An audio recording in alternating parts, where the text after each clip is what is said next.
Hey guys, what's going on? It's Matt Winning at winningstrength.com. I just wanted to talk to you guys today on Winning Wednesday about the bench press. Now, for a lot of you guys, we'll get up to a 200, 250, 300, maybe a 350, or if you're pretty good, a 400-pound bench press, and you'll start to stagnate with general training methodologies. The reason is because there is so much misunderstanding about the bench press and what it actually takes to lift massive weights. One of the biggest keys to lifting massive weights with the bench press is building the tricep. The tricep constitutes most, if not all, of the pressing power, and with elite level athletes and stronger athletes, they've done studies that have shown that the pec and the shoulder become a stabilizer and the tricep becomes the main pressor. So why is it that we don't see a lot of these products or programs utilizing the tricep as the dominant pressor? And the reason is because the majority of the population thinks that the bench press is a chest building exercise. And yes, it does hit the chest muscles.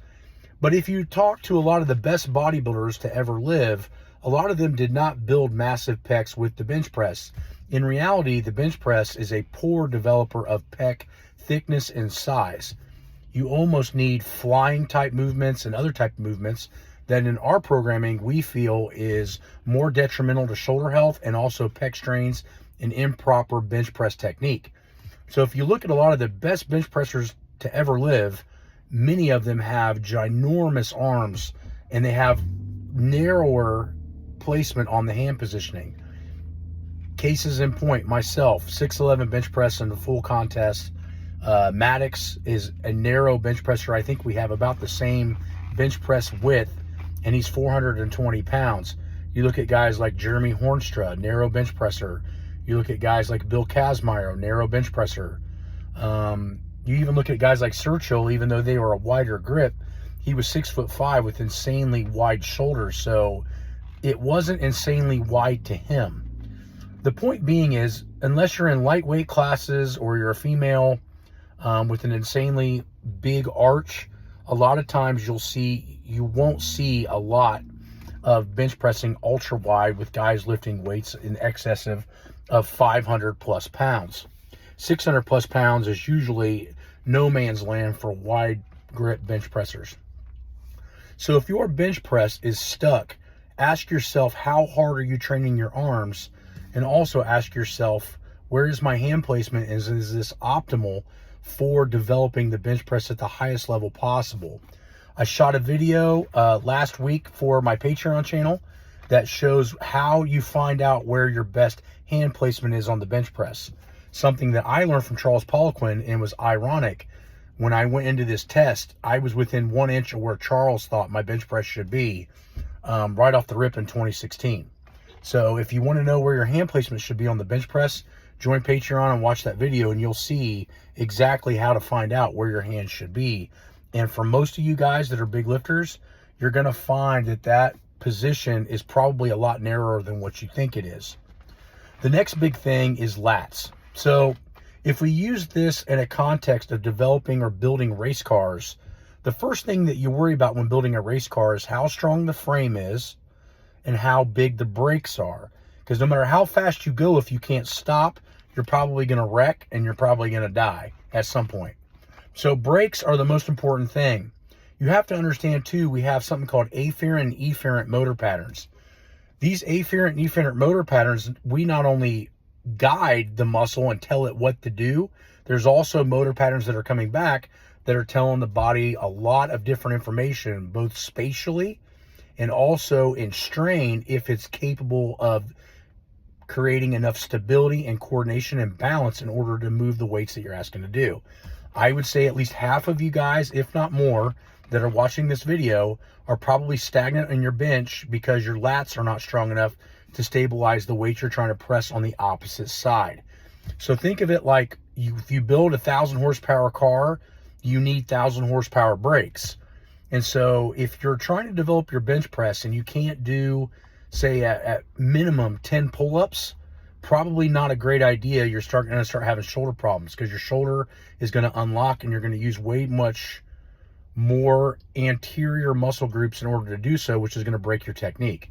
So what I always say on the bench press is make sure that your lats are strong enough to stabilize and sustain scapular stability before you start building the bench press up, or you're going to be in a world of shit once you develop a certain technique that's incorrect. It's 10 times harder to break than getting the technique perfect. That leads me into the assessments at the gym. It's crazy to me how many people need to be assessed by a professional coach that's been doing this for 30 years in order to not have the technical problems that come along down the road that either create injury or stagnation. We do this at the gym. We'll do it for one or multiple lifts. But if you're having struggling issues with the bench press, I strongly recommend that you come in and get an assessment and make sure you're doing everything right. I'll give you a very recent case that I'm trying to get this point across to you guys. When we held the bench press seminar at the Arnold Classic at my facility, we had about 12 people show up to the seminar, which was a decent turnout for a single lift. And plus, the Arnold's not really my thing. We do real lifting at my gym, and a lot of the weekend warriors are at the Arnold Classic. So it didn't surprise me that it wasn't full. But what did surprise me is that the people that came in for the seminar, right, they had been watching me on YouTube and Instagram and posting these videos, and they felt like they were doing these exercises correctly. When we went through the coaching patterns of teaching them the most simplistic things like tricep pushdowns and JM presses, we started to see these massive technical flaws in their lifting, and they were having trouble seeing what I was doing and then taking what I was doing and exactly replicating it on their own without pure one-on-one hands-on guidance. And that's where I started to realize, like, because of COVID and just the way the market's going, we're losing a lot of the in-person coaching seminars and conferences. Case in point, there is no more Swiss, which in my opinion was the best conference in the world for strength conditioning, and the attendance just kept falling and falling and falling when it had 25 or 30 of the best speakers and application people in the world every year to come and talk to. People just wanted to watch YouTube videos in the comfort of their own home and not have to travel, which is a huge problem because, again, like I saw at the bench press seminar that we held at the Arnold, people taking that information and actually utilizing it correctly was actually not done very, very well. It was actually done very poorly. So again, getting assessments by a professional lifter, whether it's me or a guy named Josh Bryant or a guy named, you got DeFranco can do that. And there's a handful of other guys, if you message me on Patreon, that I can probably assist you within the country if you don't want to fly into Columbus, Ohio. But you need to get consistent coaching and have professional eyes on your lifting at all times to make sure you're not going to fall for technical errors that are going to bite you in the ass later on down the road. Talk to you guys later.